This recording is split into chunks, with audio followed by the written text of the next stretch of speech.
Okay, good afternoon, everyone, and welcome to Medical Grand Rounds. Before we begin, I'd like to make a brief land acknowledgement.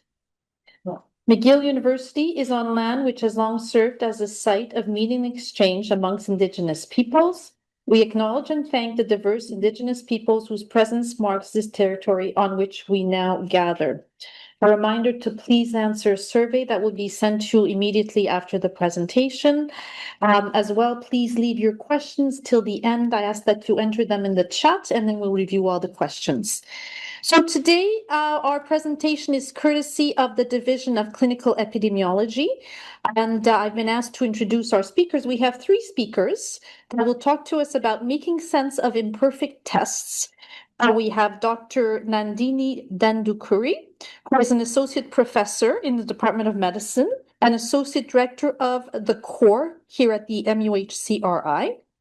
The research program focuses on developing Bayesian statistical methods for diagnostic test evaluation in the absence of a perfect reference test. She's supported by the CIHR, NSERC, and NIH, and she's currently an editor with the Cochrane Collaboration's Diagnostic Test Accuracy Evaluation Group. And we have Dr. Vivian Loo from the Division of Infectious Diseases. Dr. Loo, as research focuses on healthcare-associated infections and has a particular interest in Clostridioides difficile infections, so C. diff infections. Research examines the epidemiology of C. diff infections, looking at risk factors for infection and colonization, as well as different strategies for prevention and transmission. And she's also involved in rapid diagnostic tests for C. diff.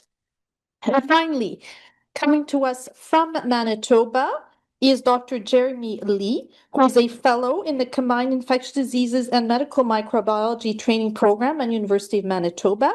He's involved in research on C. difficile, antimicrobial resistance, infection prevention, control, and Bartonellosis. So thank you so much to everyone for being here, and we'll start. Who's starting? It's Dr. Loo. Yeah. Welcome, Vivian. Thank you. Okay, good afternoon, everyone, and thank you for joining us on this presentation on latent class analysis and C. difficile diagnostics. Okay. So this slide shows our disclosures. The learning objectives for this presentation, we will review how latent class analysis helps to evaluate test accuracy when there is no gold standard. And we will be using C. difficile laboratory diagnosis as an example. We will learn about latent class analysis and its application in clinical medicine, and then apply the study's findings to clinical decision-making. And many of you probably don't know about latent class analysis, or perhaps I was the only one, but certainly Nandini will walk you through this presentation. So our outline, I'm just going to give a brief overview of Clostridioides difficile infection, otherwise known as CDI.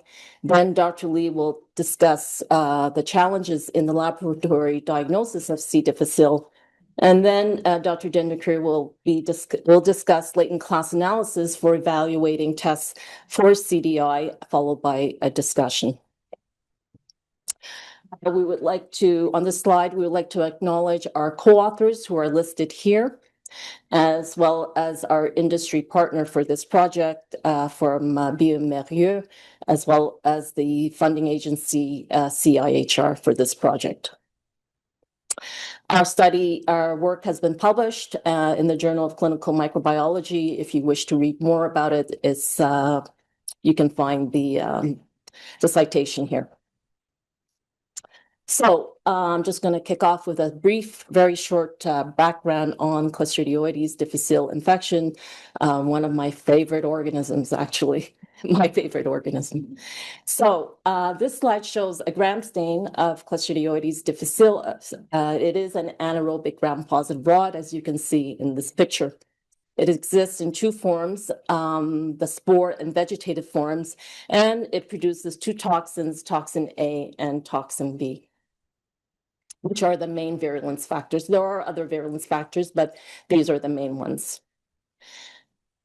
Interestingly, there are different variants of C. difficile. By far, the most common strain is that it produces both toxins A and toxin B. But there are variants in which only toxin B is produced, or only rarely toxin A is produced. And we also have non-toxigenic strains. Approximately 50 years ago, Dr. John Bartlett, in a series of very elegant in vivo and in vitro experiments, he demonstrated the association of C. difficile in patients with pseudomembranous colitis, and it was published in the landmark article here in the New England Journal in 1978. So how do we acquire C. difficile infection? Well, probably as you're eating your lunch, you may be ingesting some C. diff spores, and as well as vegetative cells. Well, it makes its way down into the stomach here. And then afterwards, with the gastric pH, it does kill off the vegetative cells, but the spores are so hardy, they actually survive past the gastric pH, and then makes its way down, moving along, and the bile acids help to germinate, and then it moves into the colon where the site of action occurs. But not everyone who swallows C. difficile gets C. difficile. Your colon has to be primed and create the right environment for C. difficile to establish itself. And usually we all know that antibiotics are the most important risk factor for this. So once it makes it down to the colon, it starts to elaborate the toxins A and B, and therefore the toxins get incorporated. And through a series of enzymatic reactions, there's a disruption of the cytoskeleton, an increased permeability, and cell death, and therefore you get the diarrhea and inflammation, which is the hallmark of C. difficile infection.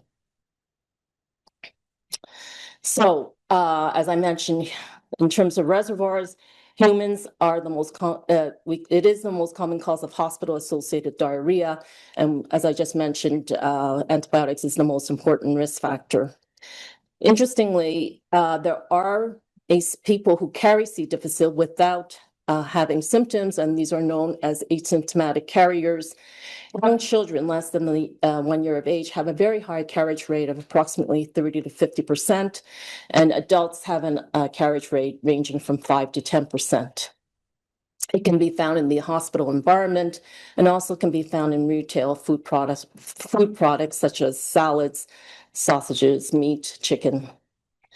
It can also, unfortunately, farm and domestic animals can also suffer from C. difficile infections.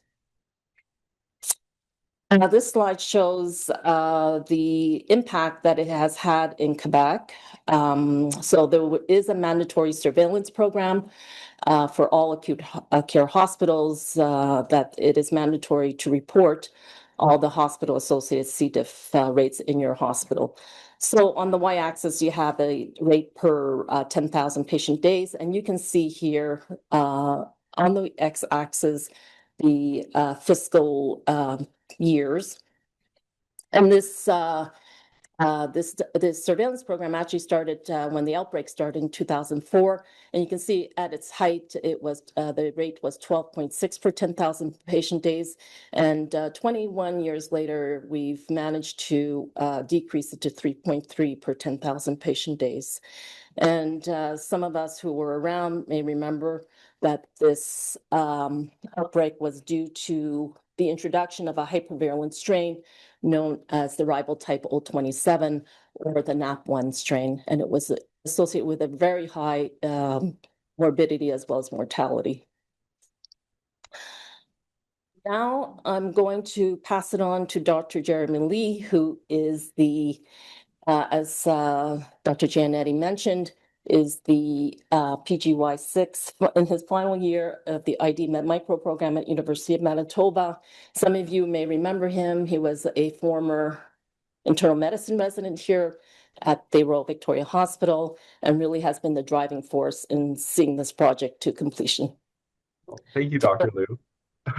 So Dr. Loo very succinctly laid out the steps to pathogenesis of C. difficile. But to kind of boil it down, there is three things that a patient must have to be able to develop infection. So first, patients have to acquire the bacterium That's the very first step.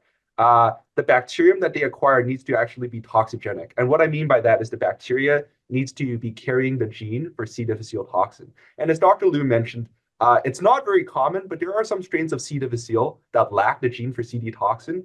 And as far as we know, these don't cause infection, like they don't cause symptoms or signs of C. difficile.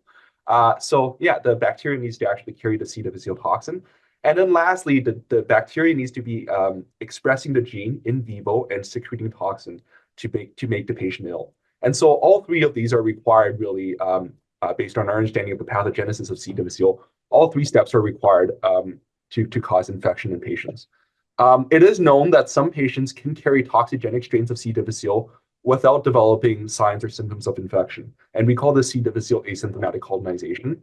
The bacteria has a complex interaction with its host, and it doesn't necessarily always express toxin, even when patients are colonized.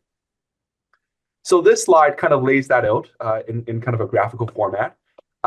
So based on our understanding of C. difficile, the toxin is really what's making patients ill. It's not the bacterium itself, it's the toxin. And so if we believe that's the pathogenesis, then truly the toxin's presence is most indicative of infection. And so patients who have just a toxin gene or just a bacterium but no toxin are generally thought to have asymptomatic colonization. So they shouldn't have signs or symptoms of C. difficile. Now, I do want to mention that there is some research coming out of McGill that actually suggests that a subset of the patients who have the toxin gene, who don't have any toxin in their stool, some of these patients may actually benefit from treatment. So perhaps it actually looks more like this rather than this.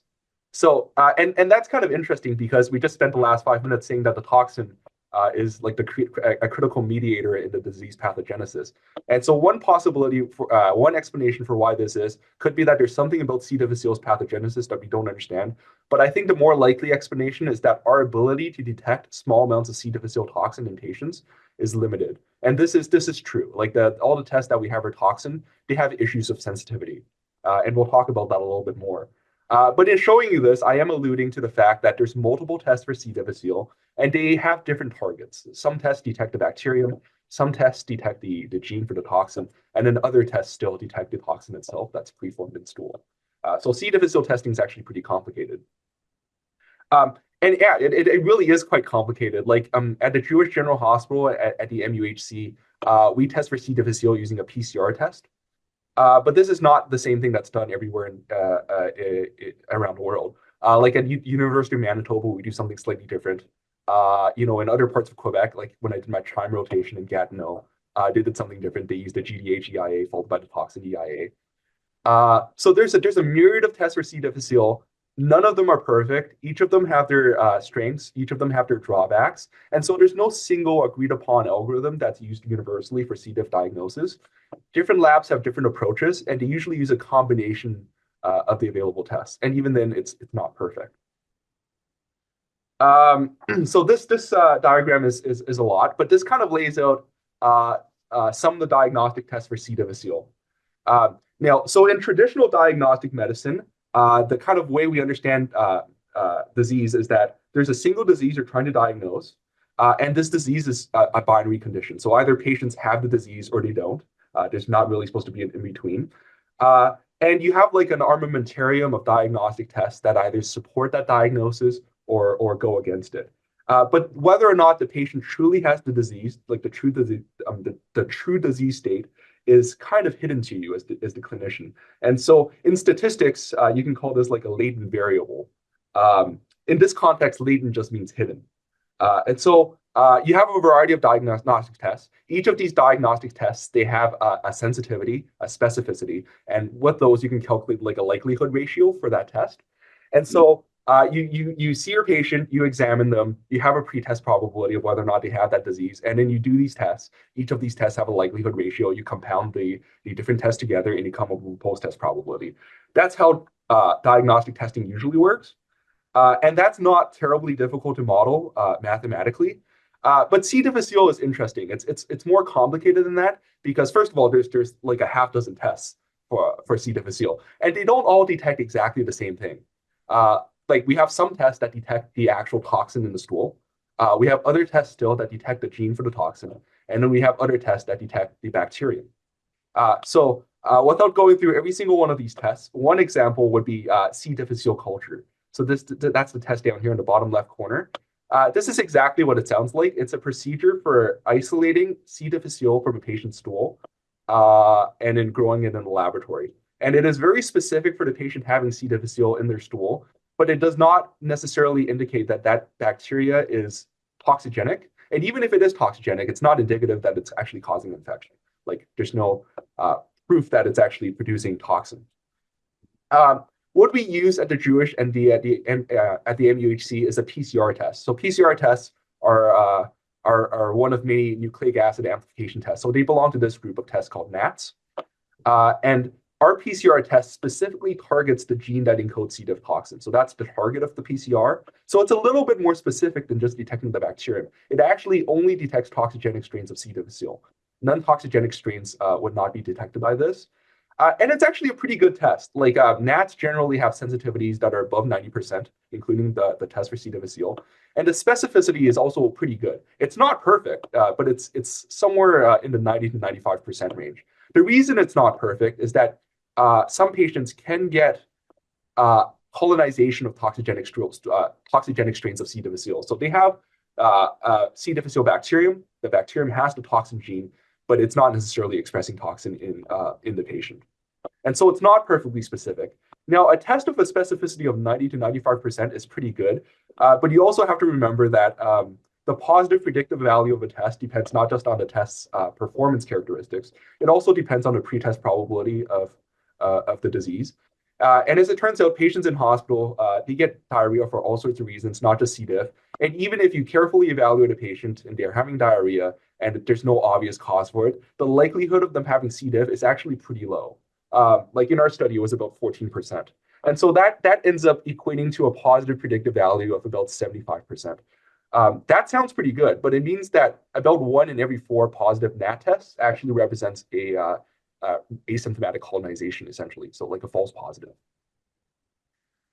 Lastly, I want to draw your attention to these 2 tests over here. So the NAT test is not perfectly specific. You get some false positives. Ideally, you want a test that is as specific as possible.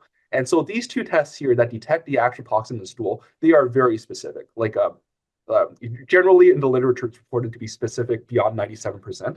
It's probably like close to 99 to 100%. So the first test here is the cell cytotoxicity neutralization assay. It is a reference level test. It essentially involves inoculating the patient's stool, like a filtrate of the patient's stool onto a cell layer, incubating it, and looking for cytotoxicity.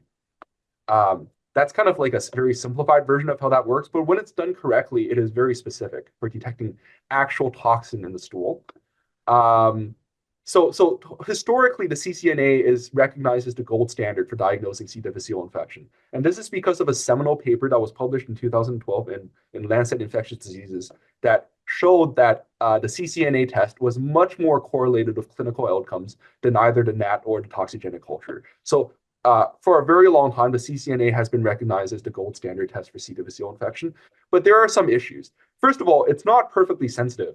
For a gold standard test, the sensitivity is only about 75%.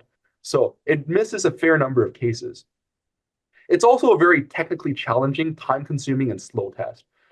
It's very slow, it's time-consuming, it's difficult to standardize, and it's not routinely used in clinical laboratories. Like only a handful of reference laboratories in Canada still perform this test. So the other toxin detecting test is essentially commercial enzyme immunoassays that detect toxins directly in stool. And these are very, very fast. They're inexpensive. They're designed for clinical laboratory use. But the sensitivity for these are quite poor. Like in the literature, it's reported to be between 50 and 75%. And based on our research, it's probably on the lower end of that. So it's quite poor. This slide kind of summarizes what I was just talking about. So you can see here the cell cytotoxicity neutralization assay. This is the historical gold standard. You can see the cost, it's expensive. It has a slow turnaround time. It's hard to do. And the sensitivity is okay. And the toxin A and B EIAs, they're very easy to do. They're designed for clinical laboratory use, but the sensitivity is even worse. And so That's kind of the challenge we have here. These are both, I should mention again, very, very specific tests, but the sensitivity is not so good. I do want to kind of point out that there is some research from McGill. You probably recognize, some of the authors on this list, but there's some research coming out of McGill that suggests that some subset of the patients who are NAT positive but toxin negative, some set of these patients may actually benefit from treatment, which is kind of very, very interesting because our understanding of the pathogenesis of C. diff is really you need to have toxin to be having infection. Like in terms of treating patients who are toxin negative, toxin gene positive, like the effect size is not small. It's a pretty substantial effect size. So again, either this means there's something about the pathogenesis of C. diff we don't understand, or I think the more likely explanation is that we're having trouble detecting C. diff toxin in a fair proportion of our patients. And so all these studies in the systematic review that were toxin negative, they were toxin negative by an enzyme immunoassay, which we know are not that sensitive. So this is kind of the problem. Enzyme immunoassays exist that detect C. diff toxin, but they suffer from poor sensitivity. And so new ultra-sensitive assays were developed using single molecule array technology. Not going to go too much into this, but it's an enzyme immunoassay technology that is much, much more sensitive. It has a much higher analytical sensitivity, and it can detect much smaller amounts of toxin. Like several orders of magnitude smaller. And so our goal in our project is kind of to evaluate the performance of this new assay, knowing that the gold standard test is not perfect, like it has limitations in sensitivity. This test may well be actually more sensitive than the current gold standard, which is CCNA. And also knowing that we have our armamentarium of tests that detects slightly different things. Some tests detect a toxin, some tests detect a gene for the toxin, and then other tests just detect a bacterium. So that's kind of the challenge. And this is kind of laying this out. These are our two new tests that we're trying to evaluate that we're hoping is more sensitive than the current CCNA, but still as specific. And these are all the other tests that currently exist for C. diff. So we recruited 708 patients from the MUHC and the Jewish General Hospital between 2018 and 2020. These patients were patients who had C. diff tests ordered. We aliquoted their stools and performed all 8 of these diagnostic tests. Sounds very labor intensive.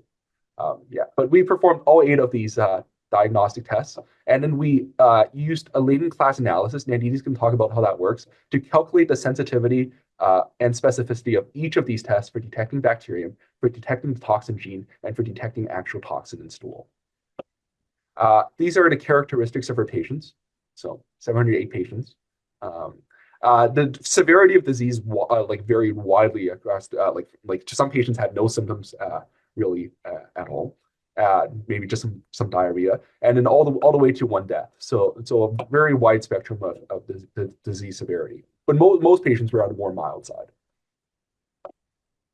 Okay, so I'm going to stop sharing and I'll let Nandini continue from here.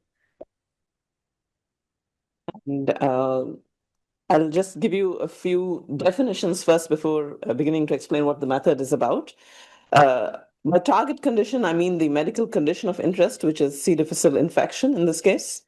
The reference test would be the best available test for the target condition, which is CCNA. As Jeremy just mentioned, it's not a perfect test. The index test is any test under evaluation. The Simoa A and Simoa B tests were particularly of focus in this research project, but really it was of interest to evaluate all of the tests that we had gathered. And this concept here of a measurand is something that I myself have only recently become familiar with. The measurand is the quantity that's being measured by the diagnostic test, and that may be different from the target condition, which is what Jeremy was trying to illustrate over there. We have different tests, all of which may have different measurands. So if you wanted to analyze the sensitivity and if you wanted to, estimate the sensitivity and specificity of the Simoa test, we could use the standard approach that you've probably studied in your first epidemiology course. That would involve creating this 2x2 table, comparing the index test to the reference test.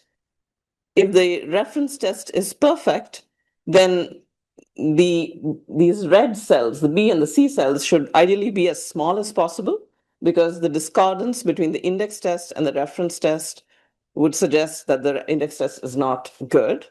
And based on this table, we can obtain the sensitivity and specificity using these formulae. Now, if you don't have a perfect reference standard, then the numbers in these two red cells may in fact not necessarily be indicative of a problem. They might actually be subjects where the test is doing better, the index test is doing better, but this simple method is not going to help us distinguish these people. So let's say we applied this standard method to our own data here, and we were comparing the Simoa-B assay to the CCNA. This is how our 2x2 table would look. We could get a sensitivity estimate of 86% and specificity estimate of about 96%. And what we can notice here is that there are 24 people who were negative on CCNA but positive on Simoa-B, which we believe is a more sensitive test. So it's possible that among these 24, there are subjects who are truly positive for C. difficile infection. But because this standard approach won't recognize it, we probably end up underestimating the specificity of Simoa-B. Simoa-B's specificity is penalized because these 24 subjects are now in a cell that would essentially count negatively towards the specificity of Simoa-B. What about the sensitivity? Because we're assuming the CCNA test is perfect, that means there's no way the Simoa-B test, which is designed to be better, can be better, can have a sensitivity estimate that is superior to CCNA. By design, this analysis is going to probably underestimate the sensitivity of CCNA, perhaps, but it can actually also overestimate the sensitivity. Sorry, I'm not sure if you can see that last bullet over there, but what I'm trying to say there is that it's possible that both CCNA and Simoa-B, because they're not perfectly sensitive, they can miss the same subjects. So it's possible that among these 586 subjects who are negative on both tests, there are some true C. diff infection cases. And because this simple method will not identify those individuals, this estimate may be actually an overestimate. So we don't know. In a sense, that estimate is useless based on our understanding of how the CCNA test behaves. So what we really would like to do ideally is to identify C. difficile infection status. So you can imagine that underlying this observed 2x2 table are in fact two separate tables. There's a C. difficile infection positive group, and there's a C. difficile infection negative group. And within each of those groups, you could get a 2x2 table. And if you did that, then you'll get exactly what we want, exactly the sensitivity specificity estimates we want.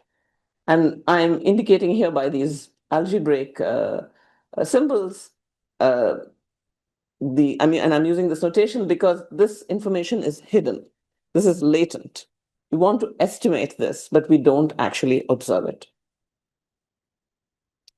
Here's a simpler depiction of the same idea. That is, in black is the latent variable, and this latent variable affects two observed variables: the CCNA test result and the Simoa-B assay result. And this representation is what we call a directed acyclic graph, or a DAG in epidemiology. This representation is helpful because it allows us to expand the problem, because we have 8 tests in our problem, not 2. So to go from 2 to 8 tests, this is easier than that 2x2 table splitting that I'd shown you earlier. And so here you see C. difficile toxin, the latent variable, causing the 4 different toxin tests that we had measured. Clearly, having more tests is better. And as one of my statistician colleagues from a while ago would explain latent class analysis, he used to say it's like you're coming into a dark room and you can't see anything. You turn on one light at one corner, you begin to have a little bit of an idea what's there. You turn on another light at another corner, you see a little bit more, and so on. So every little additional piece of information you have serves to illuminate the problem better. So more tests is good. And that was something special about this data set, that we have the luxury of 4 different tests for toxin. I'm just rearranging the same information here. And what I want to show you is how this DAG presentation also allows us to add the other measurements that Jeremy had introduced before, namely the C. difficile toxin gene, which was measured by these 2 tests, NAT and toxigenic culture, and the C. difficile bacteria, which is yet another measurement in this problem and picked up by these 2 tests here. So we have a problem now which is clearly a lot more complex than a 2x2 table can handle. We need something more sophisticated. And we need a method that would recognize, first of all, that reference test, CCNA, is not perfect. Indeed, none of these tests is perfect. We need a method that will recognize that both the so-called index and reference tests can be simultaneously falsely negative or falsely positive. That needs to be recognized. And we need a method that can handle 8 tests simultaneously, and also the fact that there are 3 measurements. So this means there's more than 2 latent classes.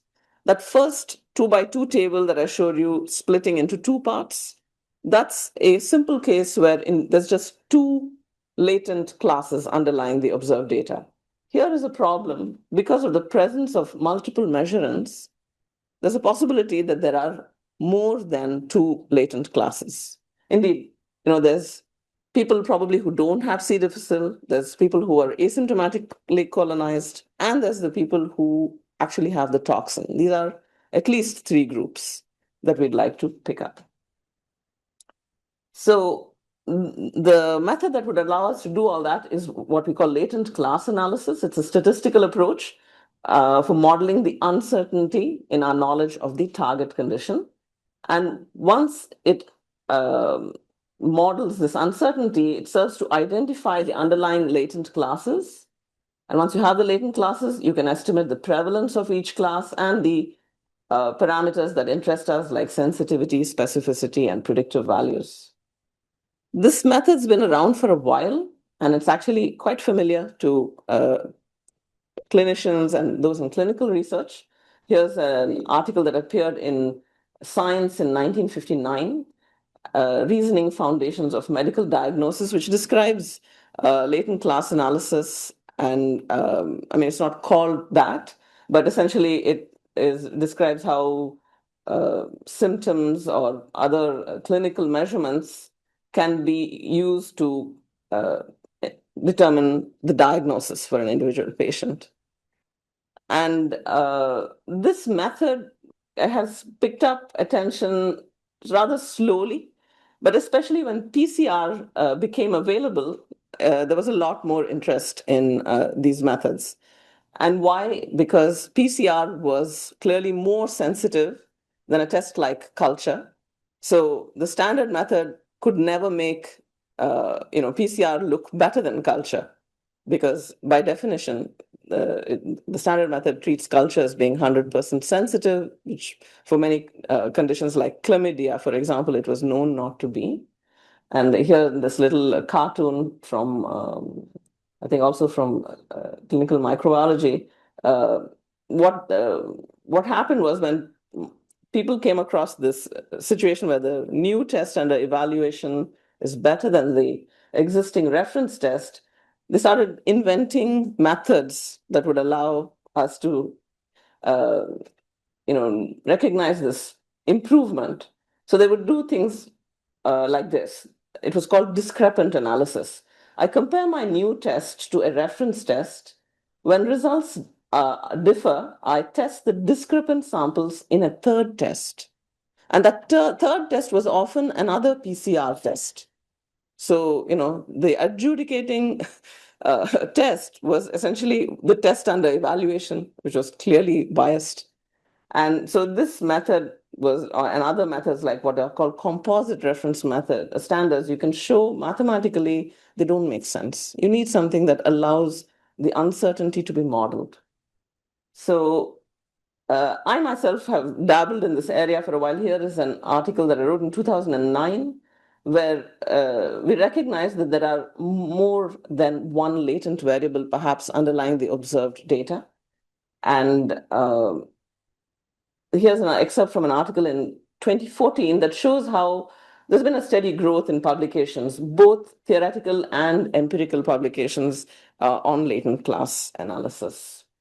And of course, now with the availability of machine learning, we're going to see more of these methods used, but especially with the access to better data like we had in this particular study on C. difficile tests. So returning to the DAG that we'd like to analyze. So this DAG depicts the 8 tests and the underlying 3 measurements. In order to turn this into a latent class analysis, we had to first infer how many latent classes are there under this model. There are 3 measurements, and if you treat them as dichotomous, so if each of them can be present or absent, there are 8 possible combinations of these. But actually, you can deduce that only 4 of those are possible. So the latent classes we labeled as C. difficile absent at one end of the spectrum, and C. difficile infection being present at the other end. And people here in this 4th class had the toxin, and by virtue of having the toxin, that it meant they also had the toxin gene present, and they also would be positive for the bacteria. Like, you can't be positive for the toxin, but not have the toxin gene and not have the bacteria. So we made that deduction from this DAG and concluded that there are probably 4 latent classes underlying our observed data. And when we fit the data, or when we fit the model, well, first I'll begin by showing you what our data look like. This is how they looked. So we had 708 individuals, on all of whom we had 8 tests measured. And so, for example, there were 488 of them who were negative on all the tests, 31 who were positive on all the tests. Here, in the 3rd row is an interesting group. So here is a group of 23 subjects who were positive on the test that would detect the bacteria or the toxin gene, but they were negative on all 4 toxin tests. So what does that mean? This is the group that is perhaps difficult to classify. Is this a case where they are asymptomatic colonized? Or is it a case where they're actually toxin positive, but the poor sensitivity of the toxin tests is not, means that they're all negative on all the toxin tests? And this is where we would hope that the model helps us a little bit to go beyond what we can just see from the observed data. What can we deduce about the unobserved or latent data?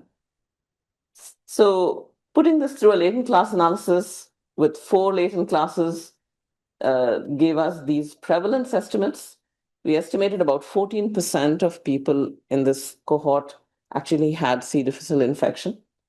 The in-between groups had much less, a lower prevalence.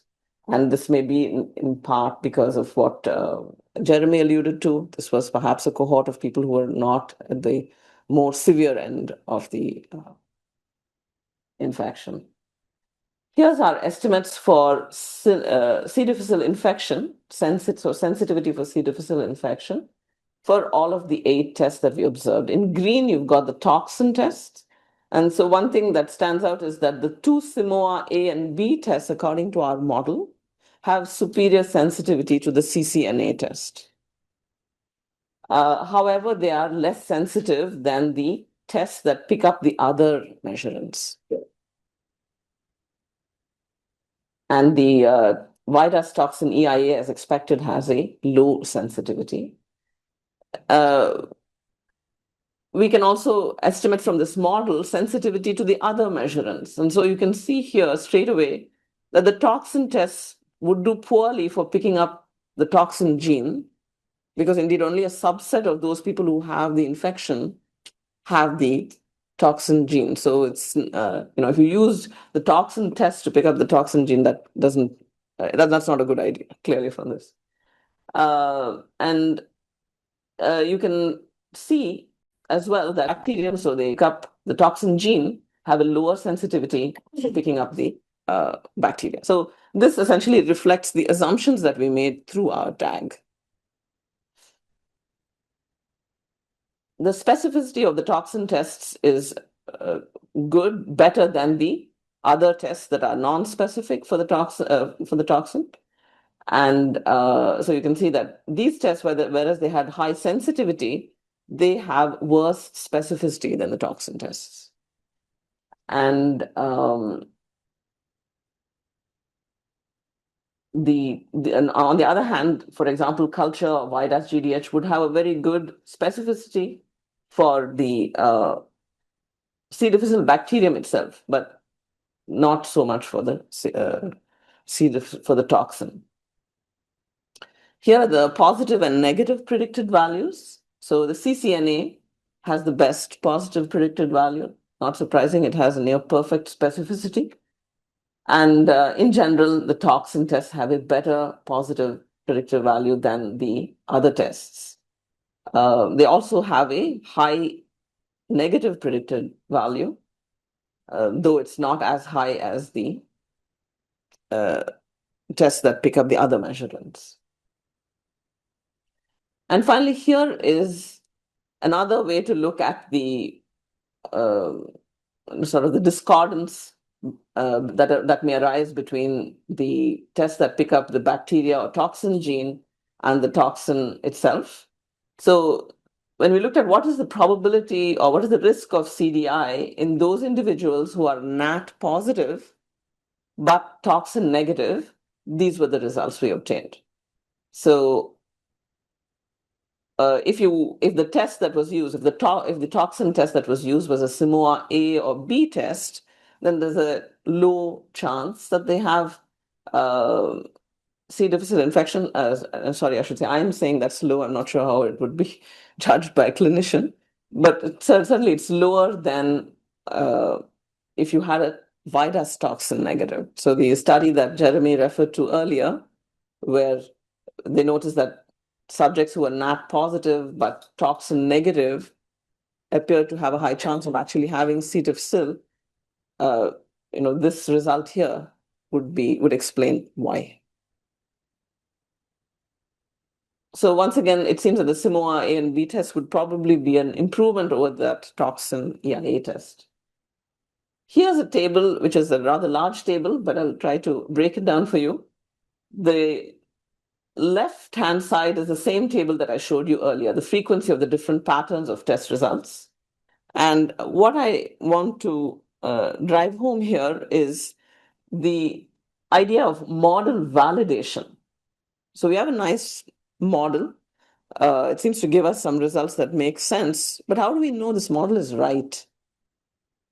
Because there's no gold standard. There's no perfect there's no perfect diagnosis of C. difficile available. And indeed, it's impossible to know whether this model is right or not. You can, at best, get some indirect information.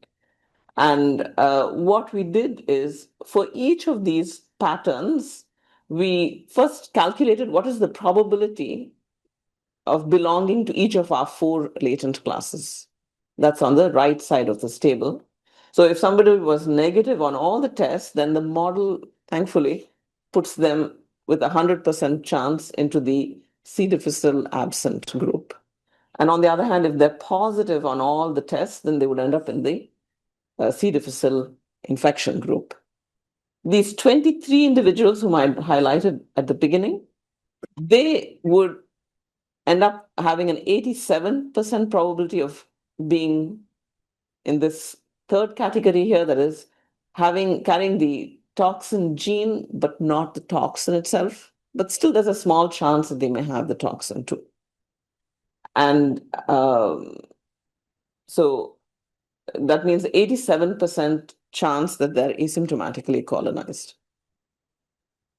Here in the central column is the clinical diagnosis. So each of these subjects in this study were evaluated by a panel of clinicians and given a diagnosis.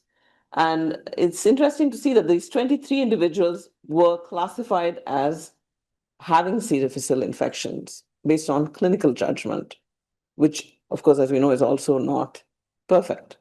So, perhaps, this, gives you an idea of where a model like this might add to what we are able to observe. I'll also just share quickly what would happen if we had analyzed our data with the standard method. What if we approached the analysis with the CCNA being the perfect test? First of all, it would have 100% sensitivity. And so this is the sensitivity with the CCNA being perfect, and this is the results that we got from the 4-class latent class model. So you can see here, what I had earlier. It's a little bit different because I'm not using exactly the same numbers. We had some missing data, but it's roughly the same. In other words, what I'm trying to say is the sensitivity under the standard approach for CIMOA-B is around 80%, which is higher than what we had here from our model. So, again, you can see that just using the standard approach would overestimate the sensitivity of CIMOA. And of course, CCNA being perfect means everything else looks worse than CCNA. The CIMOA tests look worse than CCNA, and so do all the other tests, at least in terms of the sensitivity. So again, it seems an advantage of the 4-class model is that it can show you that perhaps the CIMOA tests are superior to CCNA, and CCNA itself has a worse sensitivity than the tests that pick up the bacteria or the toxin gene. Here is another comparison between a 2-class latent class model. So, because this is something that you'll see in the statistics literature, latent class analysis people will often think of as having 2 classes, disease positive and disease negative. You just take your data and just put it into that model. So if you do that, then what happens is the toxin tests come out looking much worse than what we had observed. And that is probably because here you have a mix of different measurements. This model would use the many more positive results that were obtained on the tests that picked up the bacteria or the toxin gene, and they would drive the analysis. So the 2 classes are probably a mix of asymptomatic colonized and toxin positive, and then everyone else. And that's why the toxin tests don't look so good over here. It's not able to separate the toxin positive from the asymptomatic colonized. So in conclusion, this was actually a very interesting experience for me personally, to work with clinicians who were curious to learn about the statistical method. And the data allowed us to fit a model that was complex and allowed us to separate asymptomatic colonized and C. difficile infection subjects. The CIMOA tests appear to be more accurate than other toxin tests, even CCNA, though all toxin tests seem to be having low sensitivity, and it's clear they can't be used alone. They have to be used in some sort of multi-step algorithm. The NAT test had the best accuracy overall, and we're still left with the problem of finding a better test for C. difficile infection. In terms of what can be done next, I think that would be so interesting to replicate the study in other cohorts. I hope somebody out there will do such a study with as many tests as we had here, or at least tests that look at different measurements. It would be important to validate these results. And as far as latent class analysis is concerned, from my perspective, there are so many different ways in which we can augment their use. First of all, we can apply them to other problems where there's no gold standard, like sepsis or respiratory infections, aspergillosis. it would be interesting to use them to compare different diagnostic strategies. So go beyond sensitivity, specificity to look at an algorithm to say what is the sensitivity and specificity or predictive value of a certain algorithm. It would be especially important to use these kinds of methods in guideline development and health technology assessment. So,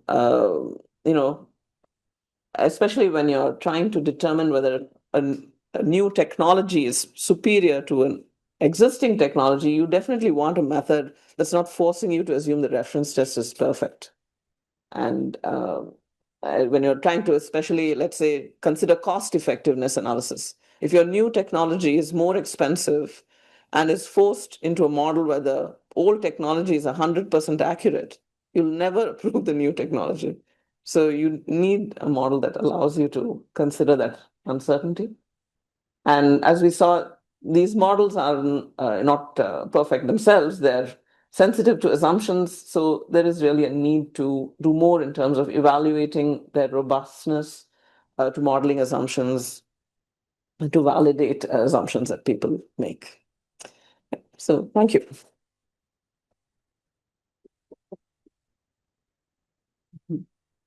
Thank you to our three speakers for this very informative and educational. I learned a lot, certainly from a statistics point of view and a laboratory point of view. So thanks very much for sharing this with us.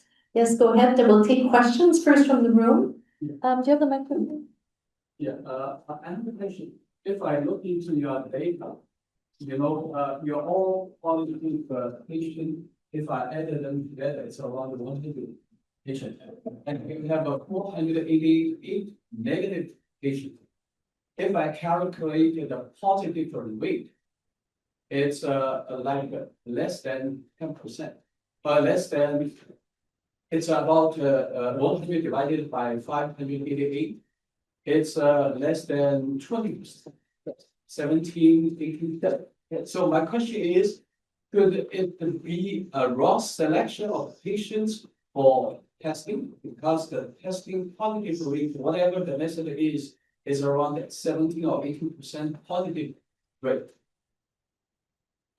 Right. So this was Nandini, do you want to speak through the microphone? Maybe just repeat. actually, Vivian might be able to answer better. But I mean, from my point of view, this is a cohort study. This was a study where, clearly the focus was on evaluating the accuracy of the Samoa tests, but we wanted to make sure there was no selection bias. We wanted to see how these tests would perform in practice. So subjects were recruited consecutively. In fact, this percentage of positive is even higher than what is normally encountered, at the hospital. So I think that we did sort of enrich the data a little bit in terms of the number of positives, but it's still actually a higher percentage than you if you just went straight to the hospital medical records, I think. Any other questions from the room?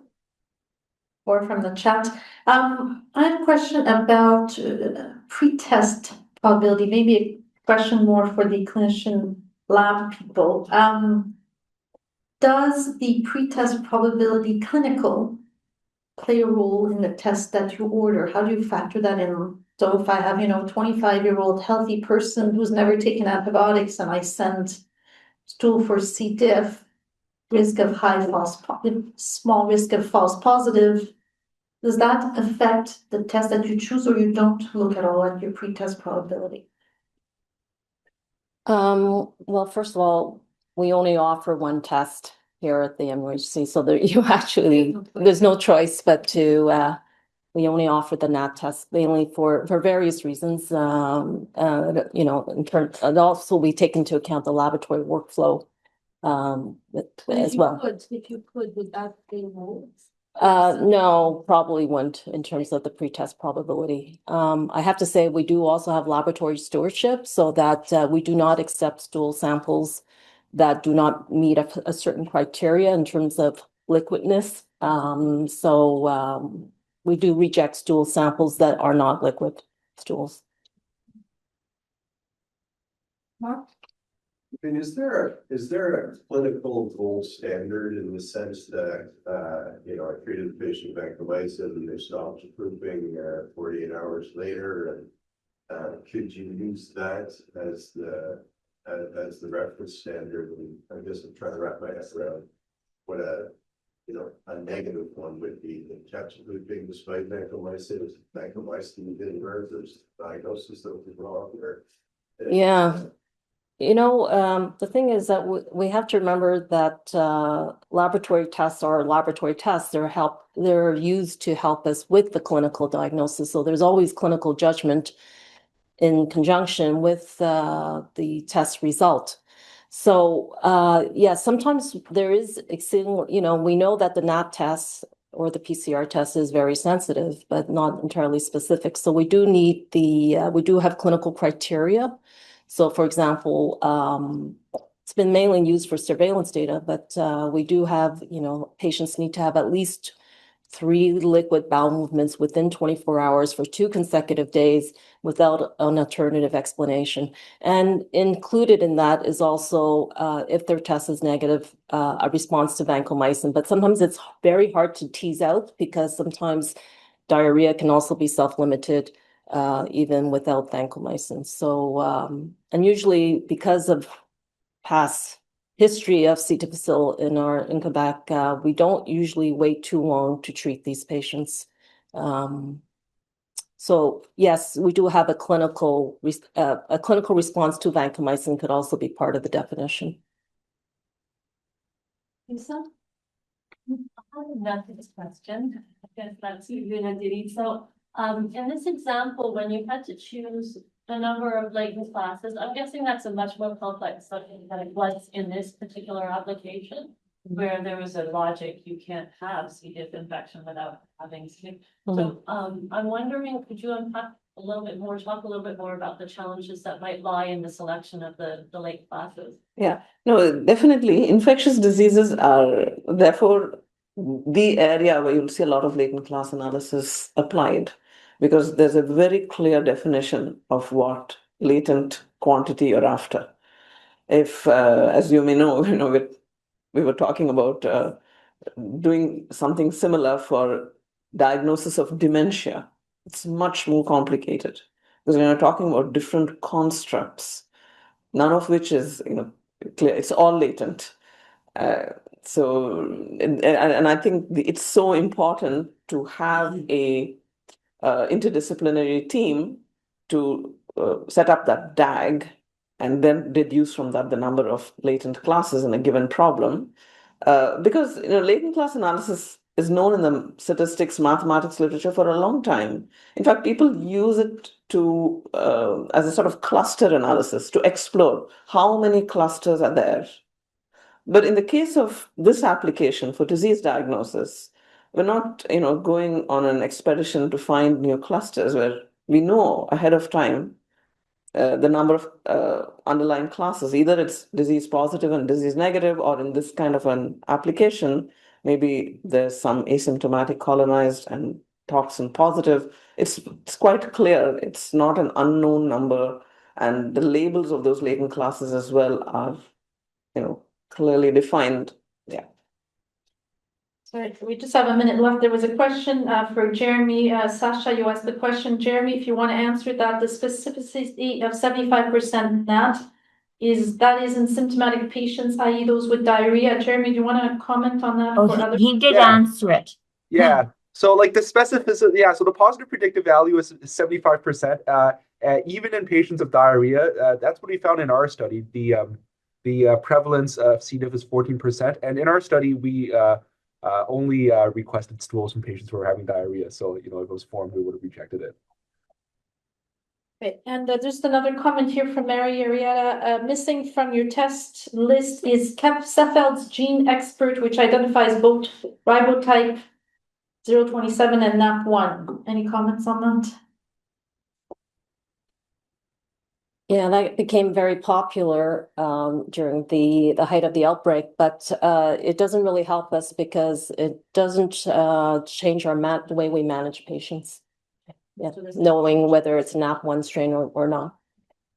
Okay, we've come up on the hour. Thank you to our three speakers. Fantastic. Congratulations on your work in this area. And thanks for sharing this with us. And thanks everyone for participating. And I wish you all a great afternoon. Bye-bye.